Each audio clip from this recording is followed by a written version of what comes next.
Okay, next, we did install the theme, we did install the Elementor editor.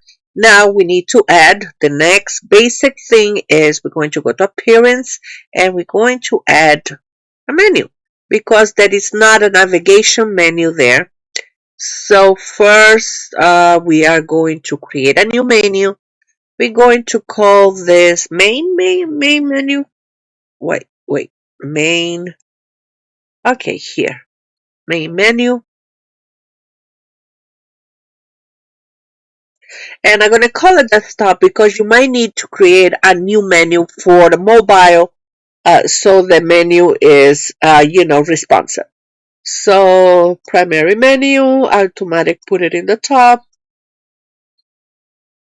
All right, we created a menu.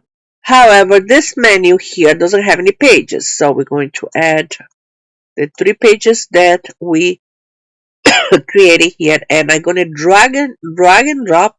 I want the home first, the about, and the contact us. And then the home menu we can add a one, say blog, and have subcategories. So I'm here in my main menu and say. So once you want to add pages that you created, before you add it to the menu, make sure that you selected the menu that you want. Select so you can add it to the correct menu. And here, the other ones, uh, probably you're not going to select this because this is the main menu and we want it to be in the top corner of the site. So let's go and see. So now I have home, about, and contact us. Perfect. We have not added anything else, but we're going back here. Always in the top, you have the menu to go back to your dashboard. And here is to edit. All right. So dashboard.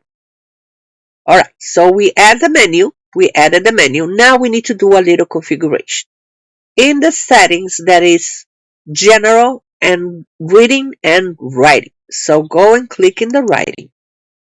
Make sure that instead to be the latest post, because if this was a blog, you will select latest post, so your page will be dynamic, meaning your post will be the latest post will be the first thing to see in the home page. We want to do a static page, and here we want to add home as the main page. All right, and we're going to do changes. All right. The next thing that you need to, save the changes. This is dynamic. That is something else that you need to do is you actually need to add your email here to your site. I'm not going to show you that. Wait, let me see. General. And in this, let me stop it, and then I'll describe it what you need to do.